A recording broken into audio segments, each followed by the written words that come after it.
Ano nga ba yung naging problema ng Ginebra kaya sila natalo? Jeremiah Gray, deserve nga ba na may pasok sa starting 5 ni Coach Tim sa darating na Game 3? Bigo nga ang Barangay Ginebra sa nakalipas na Game 2 matapos itabla ng TNT Tropang Giga ang final series. Hindi nga naging maganda yung simula ng kupunan ni Coach Tim Cone kung saan napakaalat ng kanilang outside shots na dahilan kung bakit maagang nakalayo ang TNT kaya sila natalo. Pero sa pagkakatalong yan ng Barangay Ginebra, mayroong silver lining na lumitaw. At yan ay walang iba kundi itong si Jeremiah Gray. Napakalaki nga ng kalamangan ng TNT Tropang Giga sa 4th quarter pero bigla ngang nag-init itong si Jeremiah Gray matapos yung kanyang dalawang sunod na 4-point shot. Si Jeremiah Gray nga yung bumuhay sa Barangay Ginebra at muntik-muntikan pa nga nilang makambak. Nagtala nga ng 13 points itong si Jeremiah Gray at napaka-importante nga ng mga puntos na kanyang nagawa. Bukod sa opensa ay naasahan rin siya ng Barangay Ginebra pagdating sa depensa. At siya talaga yung bumuhay sa matamlay na opensa ng Ginebra nung Game 2. Alam naman nating lahat, galing sa matinding injury itong si Jeremiah Gray. Actually, matindi pa sa matindi dahil dalawang tuhod niya yung tinamaan ng ACL injury. Pero kitang-kita sa kanyang performance sa nakalipas na Game 2 yung kanyang kumpiyansa sa sarili. Bawat bitaw sa 3-point area ay walang kaba ang nasabing gunner at yan nga yung kailangan ng Barangay Ginebra ngayong PBA Finals. Kaya nga ng paulit-ulit nating sinasabi,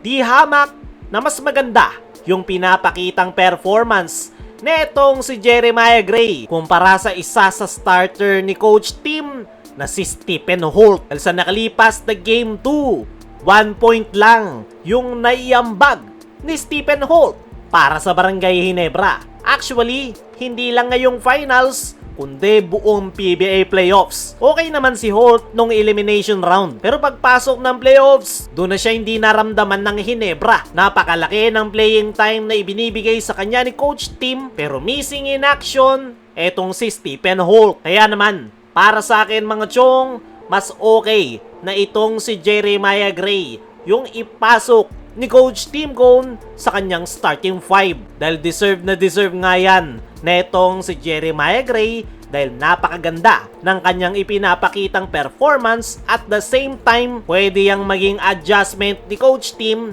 sa darating na Game 3. Kumbaga, mabago lang yung pacing nila sa simula dahil napakabagal talaga ng start ng Ginebra kahit pa noong semifinals. Kung ipapasok ni Coach Tim etong si Jeremiah Gray sa starting 5 ay paniguradong malaki agad yung may ko-contribute nito sa kanilang kupunan dahil bukod sa puntos ay grabe rin yung sipag at hustle ni Jeremiah Gray every time na ipinapasok siya ni Coach Tim Cone. Kaya naman para sa akin, mas okay na si Jeremiah Gray ang ipasok sa starting 5 kung saan papalitan niya sa pwesto si Stephen Holt na hindi na nararamdaman sa Barangay Ginebra. Naniniwala ko mga chong na playing time lang talaga ang kailangan na itong si Jeremiah Gray.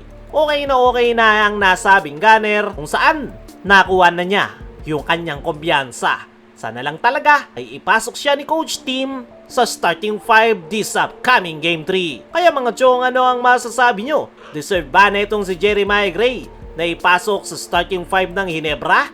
I-comment mo lang dyan sa ibaba. Samantala, ano nga ba yung naging problema ng Ginebra kaya sila natalo? Bigo nga ang Ginebra na makadalawa sa nakalipas na Game 2 matapos silang tambakan ng TNT Tropang Giga. Nagawang makahabol ng Ginebra pero hindi sapat para makakambak. Pero ano nga ba yung dahilan kaya natalo ang Ginebra? Una sa kanilang naging problema ay yung kanilang mabagal na simula. Super slow start yung pinakita ng Ginebra kung saan hindi nagpapapasok yung kanilang mga outside shots, sunod-sunod rin yung kanilang mga turnovers. At yun nga, yung tinake advantage ng TNT Tropang Giga kaya maaga silang nakalayo. Yan nga yung problema ng Hinebra kahit pa noong semis. Palaging mabagal yung kanilang simula kaya hirap silang humabol sa dulo. Yan nga yung kailangang magawa ng paraan ni Coach Tim Cone this upcoming Game 3. Dahil kapag maganda yung kanilang simula, malaki yung chance nila na nakukuha nila ang panalo. Pero kung mabagal yung kanilang simula, ay hirap na hirap silang manalo. Kaya mga chong, ano sa tingin nyo yung mga naging problema ng Hinebra? Kaya sila nabigo noong Game 2. Ano rin yung masasabi nyo? Dapat bang ipasok ni Coach Tim sa starting 5 si Jeremiah Gray? I-comment mo lang dyan sa ibaba.